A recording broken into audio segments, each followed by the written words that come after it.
Hey, what is up, everybody? This is Stevie Breach coming to you here today. I made a video probably about 2 weeks ago talking about the Tiffany Stratton versus Charlotte Flair World Heavyweight Women's Championship match. Just saying that basically I didn't really understand what the story was. I needed something to get heated up. I don't know if it was just basically going to be Tiffany is your women's champion, and Charlotte won the Royal Rumble and chose to go after that belt. So I thought that was kind of going to be it, but I was like, man, there's really nothing going on. Then all of a sudden, SmackDown this week, and people are saying these girls are shooting on each other, and they're throwing jabs back and forth.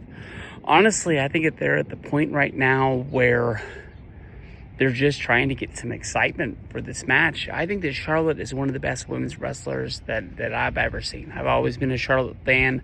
I understand there's a lot of people out there who just think that she's out there and they're trying to make her number one, and sort of like the same thing with Roman Reigns back in the day, that they just want to see somebody else, and that's why they've gotten behind Becky Lynch so much in the past, and they're just trying to move on. They're basically, I think that run that Charlotte had in, let's say, 2016, where she just beat everybody all the time and held that belt for so long. She did drop it twice to Sasha and Bayley, but as soon as she dropped it, she basically won it right back, so she could have the pay-per-view record of winning continuous matches, or whatever the hell that streak was. I never thought that really made a whole lot of sense. So they were counting all of her pay-per-view matches, but not her Raw or SmackDown matches.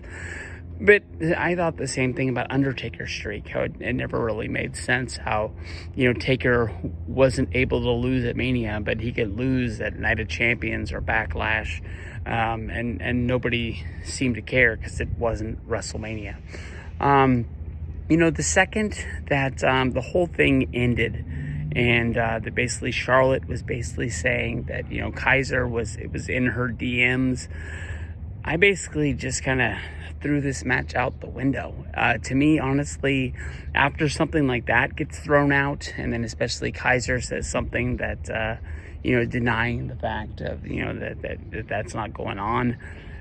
This isn't a wrestling match anymore. This has to be a brawl. We're not going to see flips. We're not going to see, somebody, doing a moonsault up at the top to the outside. That stuff should be out the window. These women shouldn't even be waiting for the entrances. They should be running towards the ring and taking each other out. If you're basically going to be saying that somebody's boyfriend is coming after you in your DMs, we're not going to see a technical wrestling battle anymore. This should be a fight, and I'm not really 100% sure that's what we're going to get. This all started with basically Charlotte saying that Tiffany was a carbon copy of her because she was away. People were liking her because of the fact that she reminded her of herself.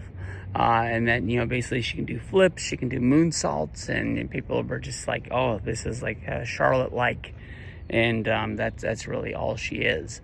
I made a prediction in that last video, same prediction I have now.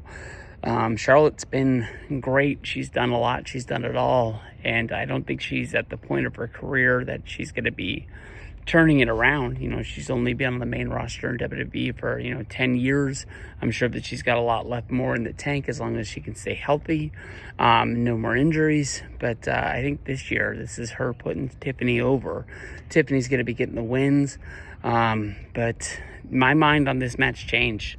This can't be a wrestling match. This can't be like Randy Orton and Triple H at WrestleMania 25, where they start, by locking up inside of the ring. I mean, Triple H had, gone into Randy Orton's home, vandalized it to attack him in his own house in front of his fake wife, after Orton had, I think that was the year that he, locked up Vince and Triple H with handcuffs to the ring, and then delivered the RKO in the middle of the ring to Stephanie, kind of like crossing the line. And that's why Triple H came back the next week and invaded his house. I don't know. I'm gonna have to see some fight here. I know that we've been seeing a little bit of color. People are saying that this match needs color, which kind of surprises me. We'll have to see what comes up. WrestleMania 41, I got Tiffany getting the win.